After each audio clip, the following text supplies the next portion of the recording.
Hello and welcome to the CarGurus UK YouTube channel and our review of the Ford Focus Active, the slightly tougher member of the Focus family. In this video, we're going to get to grips with what this car offers over the standard car and how it compares to its rivals. But first, make sure you're subscribed to the CarGurus UK YouTube channel and click on the bell icon so that you catch all of our videos.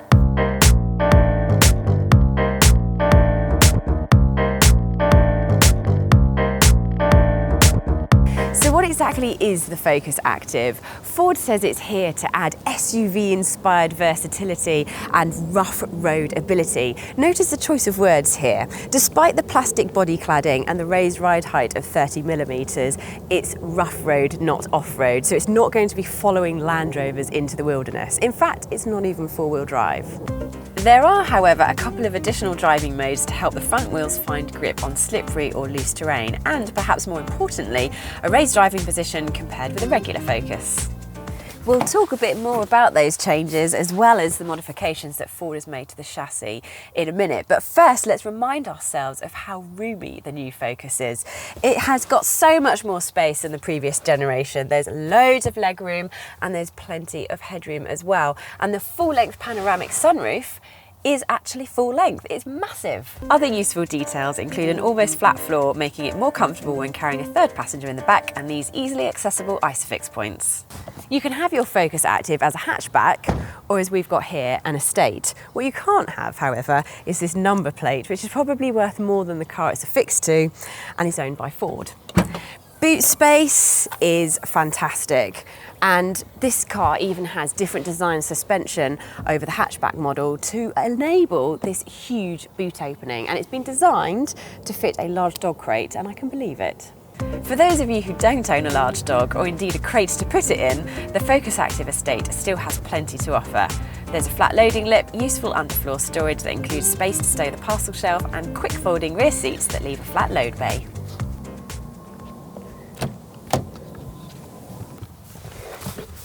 In Ford's lineup, Active is a trim in its own right. It's based on the Z-Tech, and it has a few distinctive finishes, such as these Active seats with blue stitching down here, some snazzy panels on the dash and the door cards, plus some Active branded scuff plates.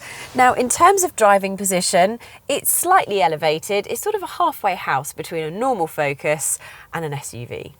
Other standard equipment on the Active includes Ford's 8-inch Sync 3 infotainment system with sat-nav, Apple CarPlay and Android Auto, plus keyless start and a colour trip computer which sits between the beautifully simple dials. In addition to the Active trim, there's an Active X, which is what this car is, and it comes with that lovely sunroof and parking sensors, electrically adjustable driver's seat and dual zone climate control, and it turns the 17-inch wheels into 18-inch. And when it comes to quality, there are some cheaper plastics low down in the cabin and also around this armrest. However, overall, it does feel pretty solid. There's also plenty of storage places, making the Focus Active a practical car. What about those extra driving modes then? Well, you can select them via this button here, and there's normal, sport and eco as you would expect. And then if you keep scrolling, there's also slippery and trail. Go for slippery mode and the traction control and stability systems cut in sooner, reducing the amount of wheel spin and wayward movement. Go for trail mode and it kind of does the opposite and allows a bit more wheel spin to provide you with a bit more grip on sand and mud. And in both of those settings, the throttle response is softer. The Active Tourer is available in diesel or petrol form. If you go for the diesel, you can get a 1.5 or a 2 litre, and if you go for the petrol, it comes in a 1 litre or a 1.5. We're in the 1.5 litre 3-cylinder, and it's teamed with a slick 6-speed manual gearbox, and it's a fantastic drivetrain. It's quiet and refined, and it's really responsive right from the bottom of the rev range all the way to freely revving to the top. With 150 horsepower, it'll get the Focus from 0 to 62 miles per hour in 9.3 seconds, but it feels much quicker than that from behind the wheel. Despite the extra ride height, the Focus still feels dynamically spot on. The Active has different suspension. It's got different dampers, springs and anti-roll bars, and it has Ford's upgraded multi-link setup on the back. It rounds off bumps in the road that Ford does ever so well. It's just an all-round comfortable car. Don't go thinking the Focus Active isn't still fun to drive though. Despite the slightly softer edge to the suspension, this is still a really well sorted car. The steering feels lovely, precise and has a good weight to it, and it's keen to move from one direction to the next. There's also plenty of grip, and the way the suspension controls side-to-side body movement is really impressive. Sure, it's no Lotus Elise, but for a practical family estate, it really does drive brilliantly. It's quiet too, which makes it very well suited to long journeys. This 1.5 petrol engine can be frugal too, returning around 45 miles per gallon in our tests. What about the fact that it's not four-wheel drive? Well, this is probably where the Focus Active is most exposed against rivals such as the Volkswagen Golf All-Track and Skoda Octavia Scout.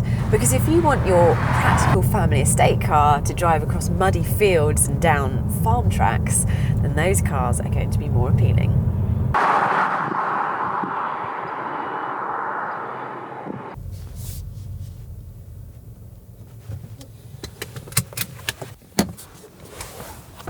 If, however, you just want a raised driving position and a more rugged look to your estate and like the idea of being able to tune the safety systems for enhanced stability in slippery conditions, then there's a lot to be said for this Focus. It's handsome, great to drive, not to mention cheaper than a regular crossover. As an all-round package, there's a lot going for it.